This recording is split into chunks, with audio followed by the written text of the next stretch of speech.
Well, as long as it's working, I'm fine. Okay, so having contacted this fellow, and he provided me with a real reservoir of information, which he had received from a, I guess it would be a cousin of his in Calgary named Spencer Field, who was very interested in the family and consequently researched it. And he found a document written by one of his cousins, I guess, Samuel Field in England it was written in 1902. It was 150 pages talking about the family going back to the mid-1700s. So he provided me with that document, which I've almost finished, and it's a fascinating kind of anecdotal account of life in a place called Thame in England. And this family was, I guess, reasonably well off. They were barristers, and one of them was the mayor of Norwich in England in the 1800s. And there were 13 sons, at least, or 13 kids at least, one of which was my great-grandfather, Frank, who I'm going to talk about a little bit. But before I talk about him, there was a couple of other people who came to Canada. One of them was a fellow named Edward, whose son, Poolfield, was a well-known trapper and explorer in the Yukon and the Northwest Territories. And we were talking earlier about culture. And I just found this. This was a letter. He was a resource for the Geological Survey of Canada and the National Museum on several occasions. And he wrote different ethnological studies of some of the Indian people in the area. Is this 1850s, 60s? This is actually 1939 when he wrote this. So he had obviously been involved with that before that. But I just thought it might be interesting. I'll read some of this because I found it very interesting. He's talking about the two Indian groups between the Yukon and Mackenzie rivers. He says, they all believe more or less in reincarnation, and a great number of them, but not all, were reborn again, either as a baby in human form or as some animal or bird. In the animal or bird form, depending largely on what kind of man you had been on this earth. If evil, you return in the shape of an otter or mink. If this is the worst form, all sickness were supposed to belong to these two animals. Those Indians who were fairly good returned as a beaver or moose or caribou. But along about 1902, you couldn't get an Indian to kill an otter or mink on the Pelly, which I guess is one of the areas of the rivers. A frog also was supposed to have very strong medicine. If you'd injured one in any way, your children were born. When your children were born, they were disfigured in the same way that you injured the frog. He says, it reminds me of an instance I had paddling along the river from the shore on the Pelly to where a large encampment of Indians were. And as I landed, a frog jumped out of the grass onto the beach. I picked him up and told some young girls and boys who were watching me land that I was going to drop him down their backs. They immediately ran away screaming something in Indian. I didn't understand the language very well at that time and didn't catch the meaning, but I took after them on the run. You can't imagine my surprise when the whole camp started for the bush. Men, women, and kids yelling and shouting at each other. In the meantime, one of them, who could speak a little English, called me to stop and explained to me that I had done an awful bad thing. Even touching a frog was the worst kind of bad luck. For years, I was always getting myself in wrong by committing some such act that was taboo to them. And he wrote, so that was a letter he wrote to the geologist, a friend he had in the Geological Survey or something like that. There were a couple of other brothers who came to Canada, a fellow named Septimus and Percy. Percy went back. These are, okay, the top is Frank. These would be contemporaries of his. That's right. Okay. And one of them was a man named Colonel Spencer Field in England. He didn't come over, but he gave birth to a son, Frederick Field, in 1871. And he was a naval man, and he sort of became quite an outstanding representative of the family. He was in the Battle of Jutland in 1916, and he commanded the King George V, which was a battle cruiser. And he was mentioned in dispatches for the great skill with which he handled the King George V. He was the leader of the line under very difficult circumstances. After that, he became the director of torpedoes and mines in the Admiralty in 1918. He was made a rear admiral in 1919, third Sea Lord and controller in 1920, and in 1923 he was put in charge of the HMS Hood, which was the largest battle cruiser in the world at that time. It was in the Second World War. It was the big English ship, and it was sunk by the Bismarck. He commanded in 1923 a battle squadron. England decided they wanted to show the flag around the world. So he traveled around the world as the commander of this battle group, and which included the Hood, the Repulse, Dauntless, Danae, Dragon, and Dunedin. And so, I was just fascinated with this, to find this out. And they visited Vancouver in 1924. In 1925, he became the deputy chief of the naval staff. In 1928, he was made commander-in-chief of the Mediterranean Fleet and visited and sort of had a powwow with Ataturk in Turkey. He was made a full admiral in 1928, and in 1930 he achieved the highest stature in the Navy. He became first Sea Lord and Chief of Naval Staff. He was knighted, Sir Frederick Field, and it was a difficult time in the Navy. He faced a lot of opposition because in the 30s there was very little money available, and he warned. He took a strong stand against the position of the government to cut funding. He said it would be very ruinous to the country and so on. He retired in 1933 for health reasons, and he was called Tam Field. He was a gifted officer and leader, and received a number of foreign decorations as well. This fellow, on the other hand, was written up. He came to Canada, and it's a little confusing when I get to my grandmother. You'll see he's described in a 1916 edition of the Western Home Monthly. I'll just read it. It's very bizarre kind of writing. Physiognomically, physically, sartorially, and ornamentally, they're talking about the Colonel in Winnipeg. His appearance on public parade is ostentatiously horsey. The sporty horseman proclaims himself by cut-to-fit raiment, and the adventurer by conspicuous jewelry. Approaching passengers stare in surprise, and after passing, turn around to view a sight seldom seen off the stage or a racetrack. Americans behold with glee the manifestation in the flesh of the idea of a sporting Englishman which they had derived from stage or caricature. The only item of the accessories wanting in the Colonel is, alas, the hallmark of quality, the single eyeglass, otherwise the type is flawless. And this is an article about his life. I'll just pass it around, what he looks like. And talking about some of the things he did on the prairies when he arrived, and sort of one of the old pioneers, and he was associated with the Pioneer Times when he came out. One of the things it does say is that he was through a number of things. He was articled a law clerk in London. He became a sailor in Africa and the East Indies. Worked as a jockey and a fox hunter in the Shires, and he finally came to Manitoba in 1871. I have the papers are they don't seem to describe. They romanticize so many of these people. My cousin Deanna, who is here, my uncle's daughter, she knew of him indirectly and described him as a rascal and a remittance man who the family paid to leave England. I think that's probably truer than what you get from the article. Don Field, the man that I met with, indicated that Frank had a fight with his wife because he kicked Alfred, which was Don's father, down a flight of stairs, and they had a fight and he left and went to Winnipeg, and he basically was out of the picture at that point. A drunkard, a womanizer, that kind of thing. Now, this woman, absolutely fascinating, and a lot of mystery around this too. I can't quite put it all together. She's supposed to have spoken 5 languages, sure. Her maiden name was Shrub. They owned a brewery in England.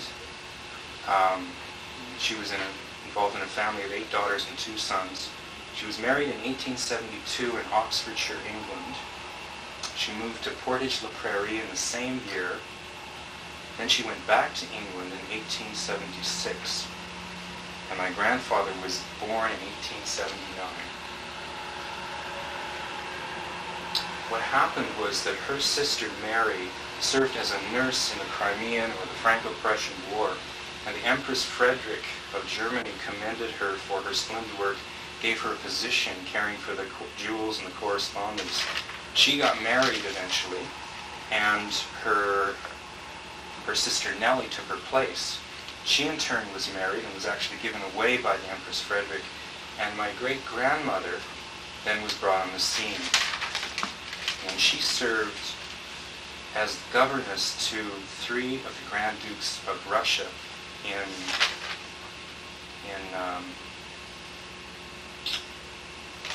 a palace in St. Petersburg. These were one of whom was the successor to the Tsar of Russia, Cyril Vladimirovich, head of the House of Romanov. She probably one of the highlights of her life was carrying the Grand Duchess Helen, who was the mother of Princess Marina, who's the Duchess of Kent, to her christening. For her service in the Soviet Union and Russia at that time, she was given a number of mementos. She was given a brooch with 65 diamonds and a black pearl, and she brought all this to Canada with her. She had a shawl and a hat given to her. What she did was she went from England after giving birth to my grandfather to Germany and left him with an aunt in Germany, and then went and served in Russia, and obviously wasn't with her husband at that time. Then she goes back, picks up her son, goes back to England, goes to Scotland for a while, comes back to England, and then moves back to Canada. And she's moving from the circle that she lived in. All of a sudden she's moving. They take the first train as the train is built to Calgary, and arrive in Calgary and live in what? You know, there are Indian people there, Native people there. They lived in, I guess, a tent. There's stories of my grandfather walking down the railway tracks picking up coal to keep warm. So it's a huge mystery. I don't know what would have brought her. She clearly was moving in very strange circles to go from the palace to the tent. Now, along the way, 2 of these people were born in England, and this one was born in Canada. I don't know anything about her, nor does anybody I know. I don't know when she died or anything. Milt, this fellow was a horse trader and a cowboy. He was a bronco buster at the Calgary Stampede. My dad remembers him because he had a bulldog and owned a revolver, which was a big deal. He married an Indian girl and had a daughter named Nuki. And one of the stories about him is that he was once bet $50 that he couldn't ride a horse that no one else could ride. He rode the horse bareback, and then in the same day had the pleasure of watching someone else get bucked off with a saddle. So that's how good he was, I guess. And my dad also had no idea how he made his living. Florence. Bething. Florence. She got the heirlooms, or whatever that means. And when her cousin Sir Frederick Field arrived in Vancouver on board the HMS Hood, she went on board and was treated very royally. As English often do, she had a real sense of class distinction. It was really important to her. And when my grandfather married his wife, she wrote a letter to him, and he didn't read that well. He was off. He didn't even know how to read that well. She read the letter, and the letter basically said, "Billy, I think you've married below yourself." So Emma never talked to Florence again after that moment. She married a fellow named Albert French, and they lived in a place in North Vancouver, an estate, 3 acres. He had a collection of firearms, and he contracted cancer and walked outside one day and blew his brains out. He was a nice guy, but couldn't quite deal with it, I guess. They had 2 boys, Dick and Jack. Dick and his wife were killed in a car accident. His wife was beheaded in the same car accident. It was pretty horrible. Now, Alfred, he had 2 children. He was married to a woman named Mary, Dawn, and Juanita. And Alfred got a really good job. He worked for a company called Simon Cigars. He was the agent or the representative in Western Canada. He owned a Duesenberg car and had an apartment down in English Bay. But after the Depression, he basically was out of work, and he looked for work, and he found somebody who was making waterproofing, and so he got involved with this guy, ended up peddling waterproofing really for the rest of his life, Dreadnought Waterproofing. His son, Don, started a collision repair business, which is just about 2 blocks from here. But this guy he was a BC champion trap shooter. He was also had a real big problem with gambling, and his wife was quite sick, and his son told me that he was very independent and very stubborn man. He never got close to him, which I think is probably fair to say of the whole family. His wife would be sick in bed, and he'd say, "I'm off gambling," and he couldn't leave it alone. Now my grandfather.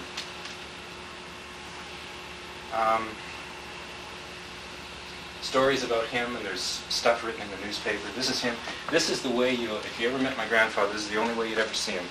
You'd hardly ever see him with his family.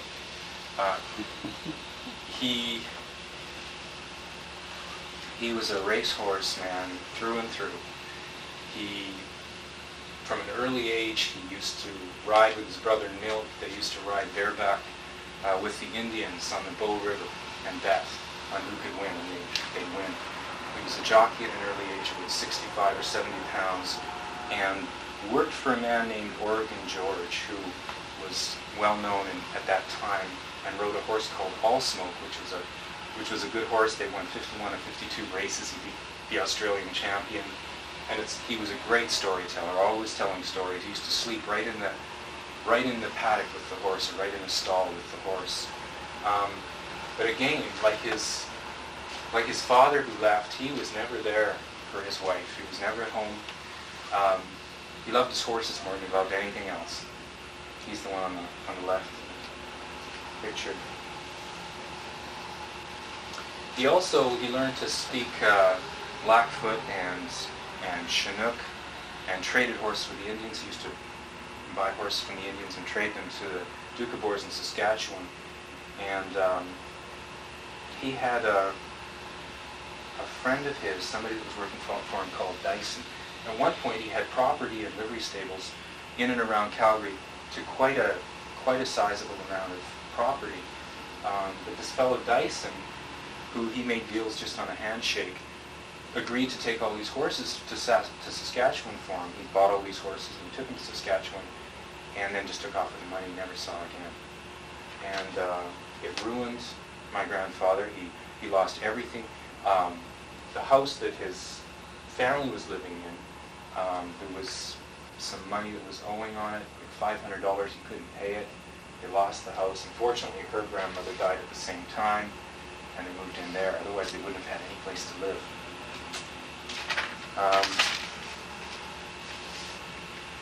When he died, and this is kind of interesting, which I hadn't realized. I mean, I realized it a little while ago, but not before I moved there. He died in Chilliwack.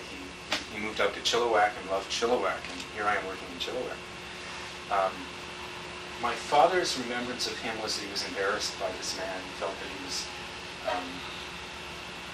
somebody. My dad remembers a few incidents of walking down the street and somebody saying to my dad, or somebody commenting to another friend, "There's that funny old Billy Fields." So he was a character, and people enjoyed him, but at the same time, there was something a little odd about him. My dad was embarrassed. And I guess my dad also mentioned that he really, of the sons, he really thought Frank was very smart. He didn't think my dad was that bright. So if my dad would ever talk to him and ask him something, he'd say, it's too deep, it's too deep. And just put them off, put them down, whatever.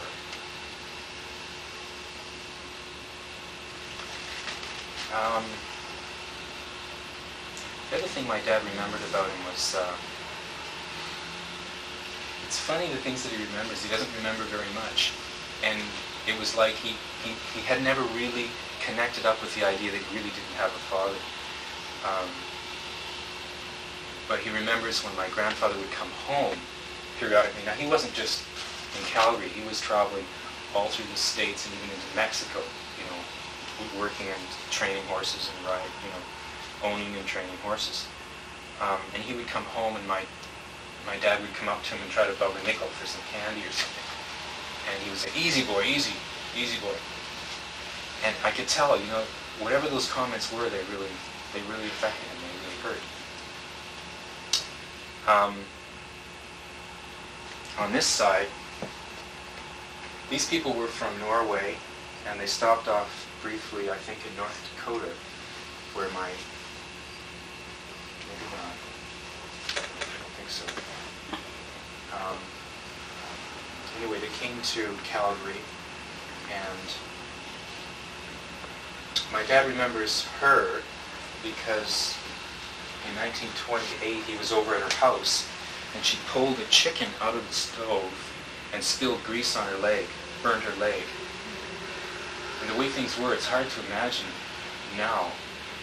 The way things were, in 2 weeks she was dead of pneumonia. But it was a very loving family, and basically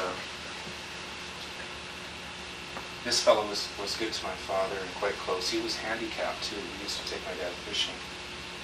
Fred drove a taxi, hurt his leg wrestling as a kid. He was a hunchback, so he was handicapped as well.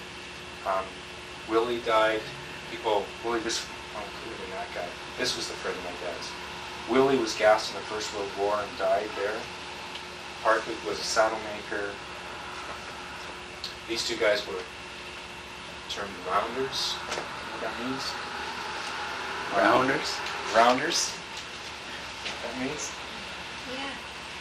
What kind of losers are they? Yeah. Yeah. They're around all the time? Yeah, they're Yeah, always there. they get around. Victor, he married a woman from England and she lost one of the use of her legs, and she stayed with my grandmother. And I guess it was very difficult for her. She had to crawl around on the floor. And one day my grandmother walked into the room and she had hung herself in the living room.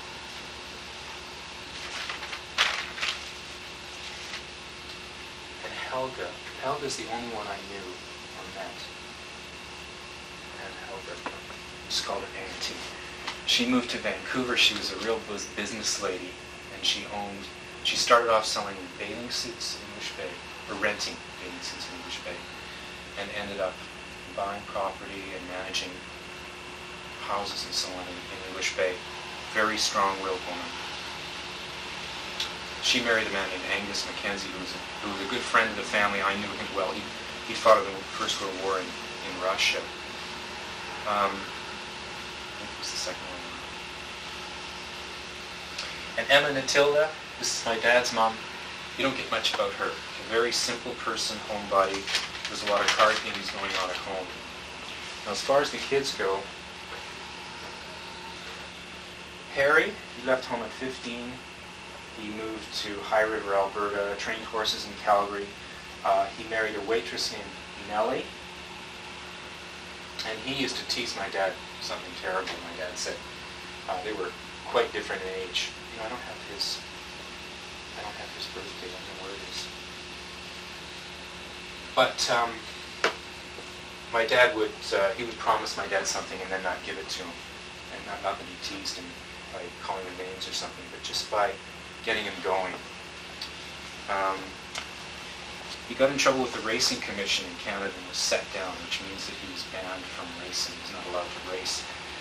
He had a friend who was the head of the CPR who got him reinstated, but he never raced again in Canada. He moved to Tula Vista near San Diego and trained for a millionaire down there named Dillinger in Santa Anita, Hollywood, Tijuana. He was a kind, gentle, well-loved person. He was also a womanizer, an alcoholic, and a heavy smoker. Marion, she came to Vancouver from Calgary and trained as a nurse, but her health wouldn't allow her to continue in that profession. So she went back. She married a fellow who was with a financial company, Stuart Edgar, and they moved to Montreal. She had a son,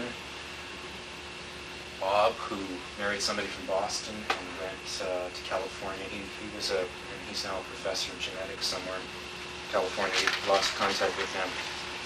Frank, I knew Frank quite well. We used to go to Calgary periodically in the summertime for the Stampede, and I remember him putting my brother and I in the trunk of his car so that we could get into the Stampede grounds without paying. And he married an alcoholic woman, Myrtle. And there's some problem with Frank. Frank was, as my grandfather believed Frank to be the intelligent one. And when Emma died, the house, the money from the house, which was $25,000, was taken by Frank in trust, and he invested in another property in Calgary, which he built an office building on and ended up making a lot of money on it. And then when it came time for that money to be distributed amongst the kids, he just gave them what the initial investment was, without any interest or anything like that. And so there was some real bad feelings from my father's side about how that whole thing went down. He ended up owning a men's clothing store and a ladies' clothing store, and did quite well. He died of Alzheimer's and Parkinson's disease. See, I don't know a lot of these people, but I knew Deanna and these people quite well. She married Dave, and She still own the office building and stuff in Calgary? No, that's been sold now. They've built a huge big thing. They've torn it down since then and built a huge big building. She lived well? Deanna? I mean, did the money come down to her? Yeah, I don't know. I would think part of it would have, yeah. I would think some of it would have. She married this guy, and when I went down to San Diego about 10 years ago, and we stopped off and stayed with them. And they were definitely having trouble with the kids, and he wasn't dealing with it. He just had a smile on his face like everything's okay, and I could tell there was something really wrong. They ended up getting divorced. He went off with another woman, and these kids are now doing really well. She's just entering college in California. He's doing fine. He plays tennis and so on, but they live down in San Mateo. Now my dad. He was born, he was the youngest, okay? He was 5 years younger than his next oldest brother, so he was really almost by himself. He slept in the same room with his mom until he was about 7 years old, where he moved upstairs with his father. He was very close with his mother. He also didn't have very much discipline, so he used to stay up late at night. He failed grade 6 because he had a paper route, an 8-mile paper route. So he would go out on his paper route, do his paper route, and then instead of coming home, he'd go and get pancakes at the local restaurant with some of the guys. And then he'd go home and go to bed. He raised prize-winning chickens. Grandpa Billy brought him a one-eyed fighting cock one time from Mexico, and he used to raise these chickens and they'd win prizes at the Calgary Stampede. The other thing he used to do is the only time he really had any contact with his dad was he'd come by boxcar in the summer to Vancouver. They'd ride in what's called a hot box, whereas they'd have the horses and then they'd have this pile of hay in the middle of the boxcar, or somewhere in the boxcar. But they kind of scoop out a center core of this hay, so you could hide in the hay and pull it around you. So when they checked, there was nobody there, it was just hay, and then once the train was moving, it came out of the hot box. So he used to come to Vancouver every summer and stay with either Helga or Grandpa. And my dad, he went to business college. He quit business college He went into the army during the Second World War. He worked as an ordnance man, as a private, and in Montreal, supplying different things. And then he worked for a company called Empire Universal Films after the World War. Came to Vancouver in 1945 and worked for Johnston Terminals, which is a cartage company in town, for 36 years. And I'll talk more about him later. This is the Scotts. Arthur Scott was a candy maker from England who stopped. This is the one that stopped briefly in North Dakota, and that's where my grandmother Alice was born, in North Dakota. And they moved to Wawanesa. He opened a bakery and later a general store in Wawanesa, which is, I guess, close to Brandon. I've never been there. Wawanesa is south of Brandon. It's a different highway out of Winnipeg. You're from that area, sure. Right, drive the bus through there. Wawanesa is in a beautiful little valley. You go down. It's worth driving to if you're in the area. It's the most incredible drive. You drive down into the river valley, which is, it's not like coming down in a mountain valley here. It's just an incredibly lush surrounding, a little wee town in there. It's a very, very beautiful town. This man became a local magistrate. He was also high up in the Anglican Church. He owned the general store and it sort of supplied everything to everybody, I guess. And a lot of farmers lived off him. He was a great philanthropist in the area, taking care of people. He had a farm also, which was about a half a mile from town. It was a quarter section. I don't think they did a lot of farming there. They had fruit trees and oak trees, and it was on the river, so it was quite nice. My mom used to go, and everybody would go to the farm. They'd be going over to the farm. But he was a little Englishman. He had a cane and a Prince Albert hat, and he strutted along like he owned the whole world. He also was an alcoholic, a binge drinker. James, you're talking about? No, we're talking about Arthur. Arthur, okay. And he would all of a sudden he'd phone Grandma and say, I'm in Brandon. You know, he's gone off on a toot. And she'd take him and he'd be back home again. And it was a very loving place, though, and all these people were great people. People were always going over there for dinners. They were always going to Grandma's house. And they were opposite in some ways. With all those kids, Grandma's house had been a busy place. It was a busy place. He was always dressed up, and she was always in her house coat. He was always out, and she was always at home. And he'd be in the store, and he had other people looking after him, and whenever anybody went into the store, he'd be trying to get them into the back to play cribbage. He wanted to play cribbage all the time. But the family was very close. There was lots of fun going on over there. I won't go through all of these guys. The one thing about them is that the Scott men cheated on their wives. Now, I don't think that doesn't apply to all of them. That applies to some of them.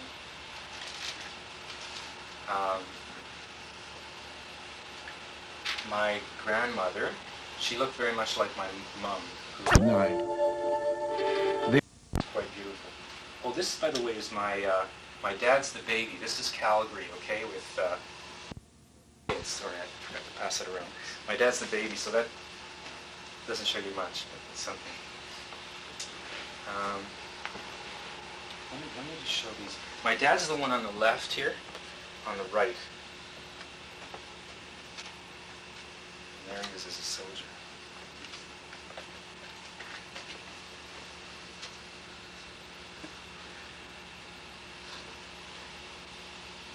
The man about town. There's Sarah Scott. Grandma. Sarah, with all the always kids. at home, all the kids. That's a great picture. Alice. She was belonged and involved with everything. She was involved with 2 churches. She was with the IODE. Anybody know what that is? Okay. Good for you. What was it? International Order of Daughters of the Empire. Yeah, Independent Daughters of the Empire. And the art club, and she skated and curled. Was that affiliated to a religion? No. Community. Yeah. Like the Rotary sort of thing? Yeah, very supportive of educational projects. He's still very Alright. active in prairies, scholarships to students and this sort of thing. She really adored her husband. Now, if you'll notice here, you'll understand in a minute, he was 19 years older than she was.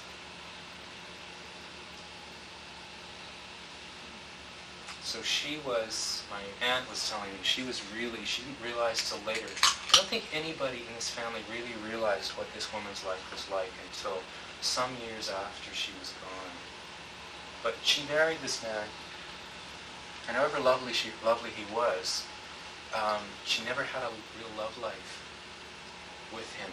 He was a very, very independent, very much lived a very mental life, and she was deprived in a lot of ways because when she got married, he was already almost an old man. How old was she? When they got married? Yeah. I don't know. She died when she was 59, so she died before him. She was 59 when she died. So, first child was born in 1911.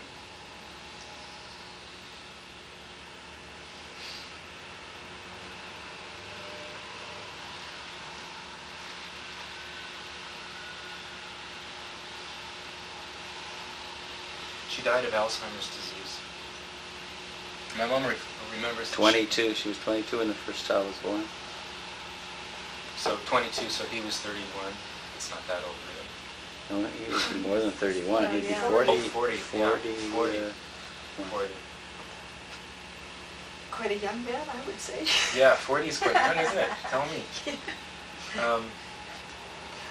But she could do everything. And my mom remembers she could sew, she could knit, she could garden, she could cook. It was a big deal to go to Winnipeg with Jim. Very honest and reliable. Now, Very honest and reliable, but they didn't have a love life. I mean, I'm not sure what picture you're painting there. well, dutiful, I guess. Huh. She looked after him in his old age. Not really. Dutiful she in what ended way? up getting sick.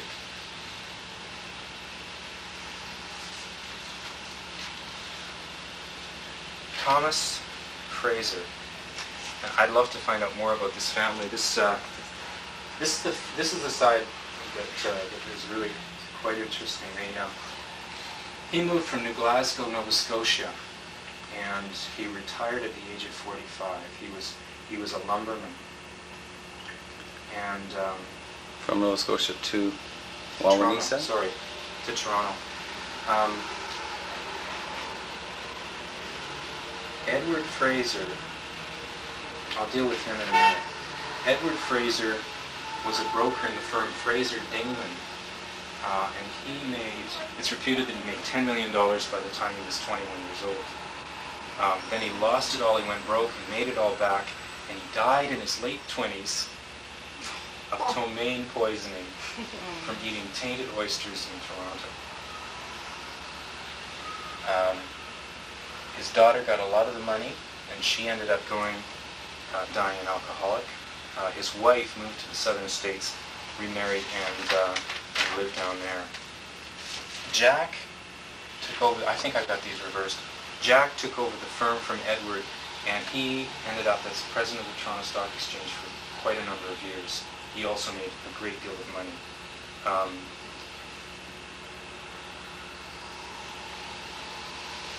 These three ladies all died old maids, none of them married.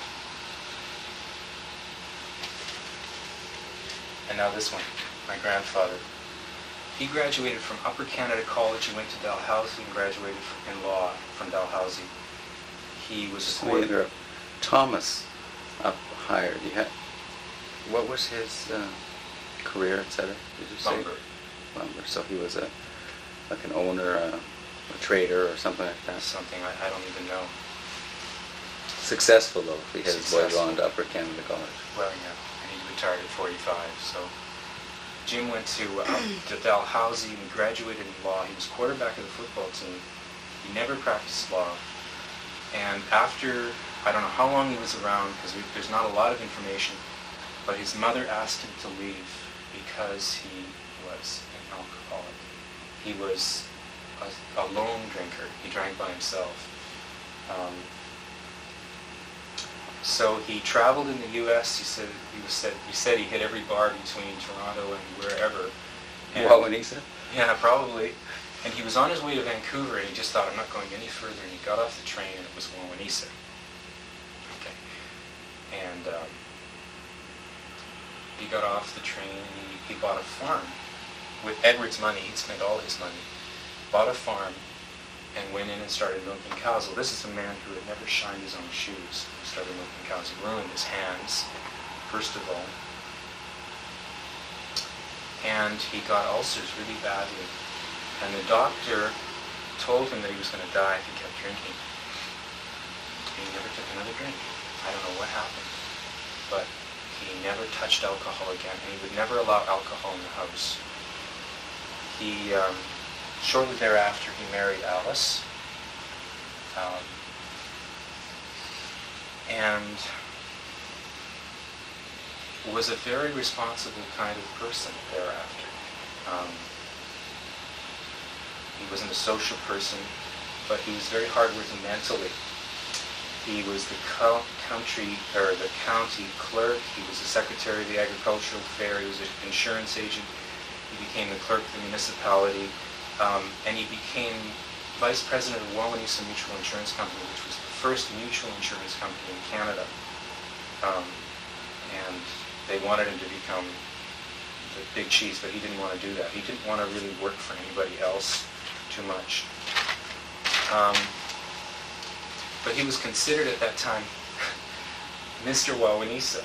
He was very fair and generous, and my Aunt Eva, who worked for him in his office, said that, you know, she would say, oh, Mrs. So-and-so's insurance policy hasn't been paid. He says, never mind about that, I'm taking care of that. You know, she's got these kids and so on, and she can't afford to have her house burned down. And he would just quietly take care of a lot of people.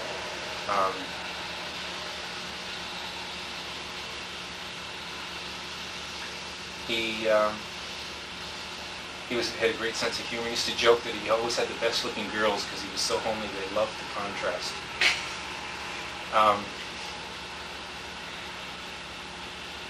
He also loved the horses, and he had a stopwatch. He used to go to the racetrack and time the horses.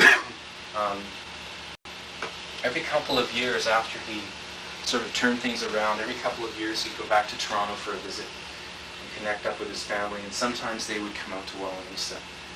He maintained contact with some of his old friends. He knew the publisher of the Globe and Mail who came out to Wauwanisa once to visit. But he really didn't have a lot of people in Wauwanisa that were as educated and as cultured as he was. So he ended up staying somewhat to himself. And he didn't talk much about his past. He considered that his past he'd ruined his youth in a sense, and he really had to start a lot later. The girls that he had 4 girls. They adored him, idolized him. Fran was very rebellious. She was very outgoing. She wanted excitement all the time. She used to stay out past her curfew, and Grandpa would just lock the door, so she'd go to Grandma's house and spend the night and get back. But she was so headstrong in that way. She went to Brandon College and failed everything but Bible. So finally she went to normal school and became a teacher. And then she met up with a fellow named Norm who worked for the bank. And in those days, if you worked for the bank or if you were a school teacher, you couldn't get married unless you were making $1,500 a year. And you're not working for them. You have to work for a while for the bank before you're making $1,500 a year. She got pregnant, and Norm and her got married. And Joyce was skating with the bank manager one day, and she happened to mention, "Oh, I'm saving the next skate for my brother-in-law. So the bank manager knew that she was married because she went off and skated with Norm, and that was it. He was finished. He was out. So all of a sudden he's selling Electrolux vacuum cleaners. And as soon as that was out, she got fired from her job. So she didn't have a job, he didn't have a job.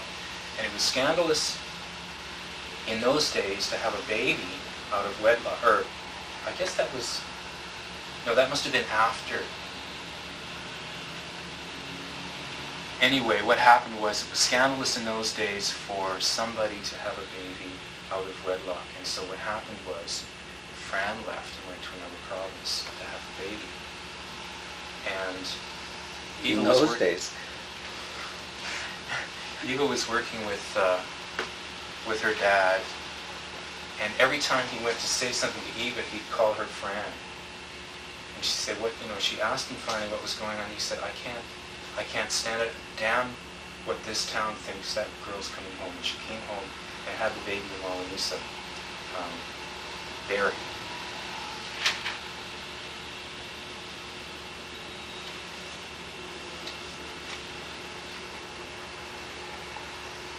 My mom, who was next to Fran, was really the opposite, very staid. If you ever met her, she's very tight even, and very principled, would never do anything wrong in any way, but she always used to do exactly what Fran would want her to do. She was completely, a sucker really for Fran. Fran would be going out with a boy and she'd be necking somewhere, and she had gone out with my mom. So she would tell my mom, "Don't go home until I get there, because I don't want you walking in ahead of me." So my mom would stand out in the freezing cold in Wauwanisa waiting for Fran while she's off in a hayloft. And my mom tells a story once Fran told her to suck her big toe, and my mom did it. I mean, that's how ridiculous it was. So at one point my mom got back at Fran by peeing on a carrot and getting her to eat. And of course, Grandpa, who just ruled the roost. Who told you that story? Don't tell my mom I said it. Eh? Yeah. He ruled the roost, but obviously there was tremendous tension there. They're just clashing all the time. Joyce had very poor eyesight. She had beautiful hair, but I think she was fairly plain. She wanted to be popular more than anything else. And she had very poor eyesight, had very thick glasses, and she was walking across the railway track and tripped and fell over the railway track into the river and drowned at the age of 24. She was my grandfather's favorite daughter. I don't know quite why. But he just loved her. And he never, in a sense, he never really got over that. And I just wanted to read a couple of things of his, will give you an idea of his pain and what he came to understand also.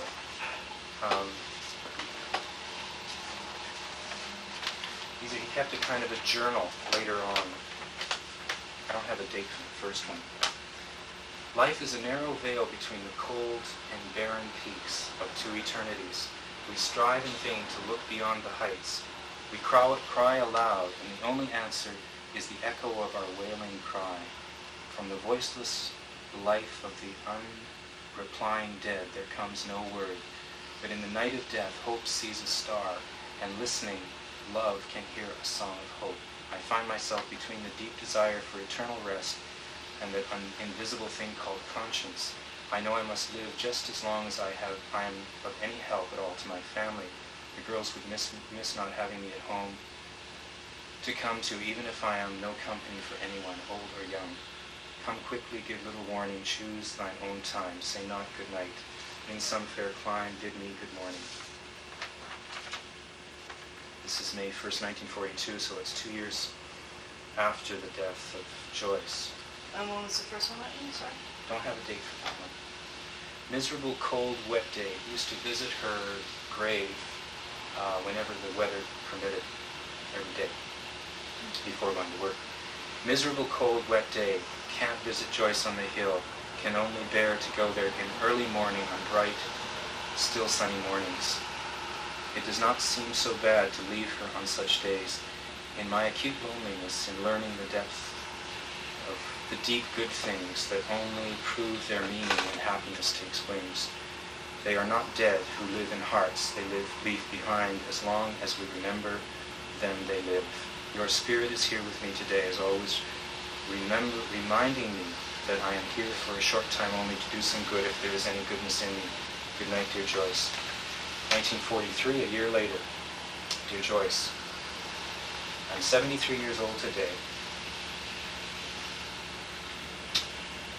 3 lonely years. Time is supposed to heal these things, but time is only something of habit, of working, eating, sleeping, wearing out the heart, mind, dulling the sharpness of my grief. Sometimes when concentrating on a bit of work, a very interesting article in the paper, or on a bright sunny day watching You are out of my mind, thoughts for a brief time, but I think of you nearly every waking hour of every day, and that should not be. It is not fair to my other girls who are lovely and patient with me. Perhaps if I get away from here, I may be somehow different, but I don't know what I want to be. And things changed for him. May 14th, 1944. Dear Joyce, snow was all gone early in April, and the warm and sunny mornings I could go and talk with you. It always did me good. I know for sure now you are safe and happy, and that someday, not long now, we will meet and know each other.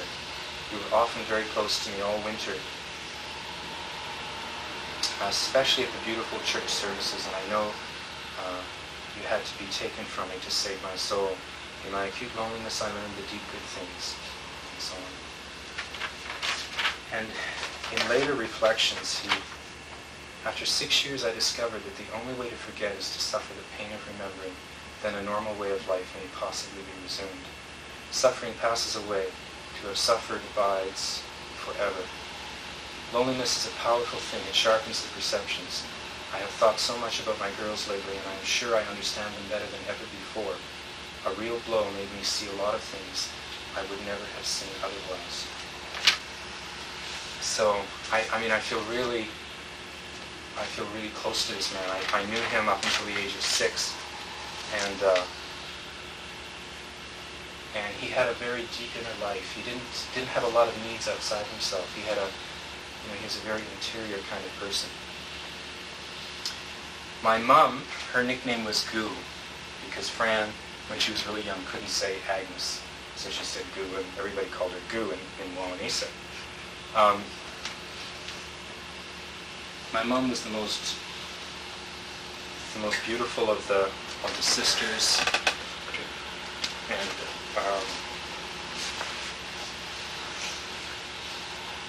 some people described her as stuck up and remote.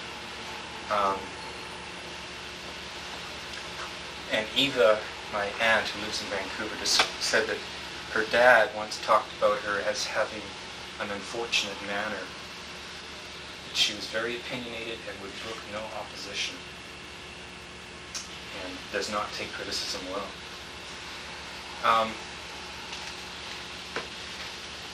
At 18, she fell in love with a man named Claire Ramsey who worked at the bank.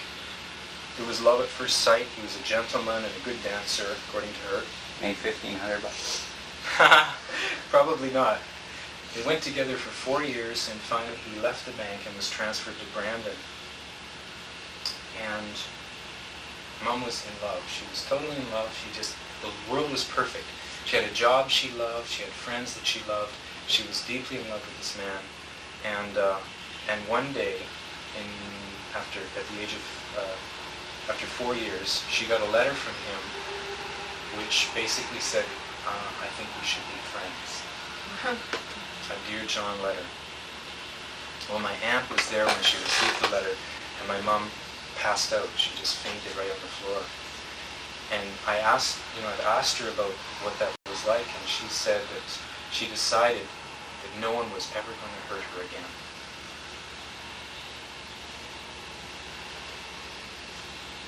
no one was ever going to treat her like that again. Eva said that after that moment, no one that she went out with was ever good enough. There was always something wrong. She wasn't really attracted to men after that. She gave up somehow. Eva reflected on a time when, during the war, I guess, that everybody was a private. You could be the manager or the president of a bank, and you started off as a private. But my mom was going out with this fellow who was a private, and she didn't want to walk down the main street of town with a private, so they had to walk down the alley.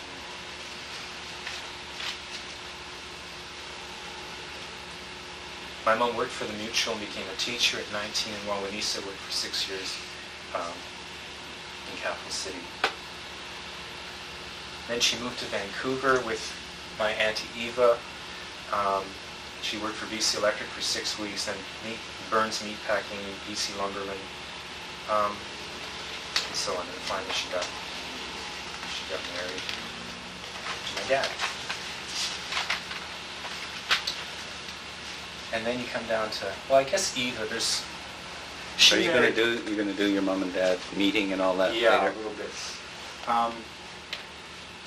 Eva married a local boy, Wood, who they went with he was in the shock troopers in the war and everything. He really went through some traumatic things. He saw every officer he worked with, except for one, killed. They were all getting killed just like crazy. The Canadian troops were good fighters, and they put them right up front to take the first brunt of the German forces. And he lost so many people. He even talks about the war. He can't sleep all night, and he's crying. And saw people's friends standing beside them, and all of a sudden their head is blown off, and brains are splattered along the wall, and those kinds of things. But he's a really interesting guy, beautiful man. They had a daughter, Kim, who was married to Rob. They live in Quesnel. They adopted 2 kids, and then had 2 of their own. She was a nurse. Now, so my mom came out here, and my dad came out here, and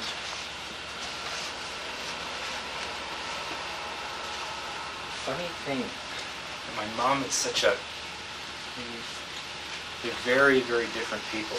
And here's a picture of my mom and dad on a date before they were married, and they're headed over to Bone Island on a ferry. And I think my sense was my dad wasn't a particularly good-looking guy, and he wasn't that confident as a person or as a man. And he's linking up with my mom, who But is... he's never heard her. Pardon me? No, he never heard of But her. he's never heard her.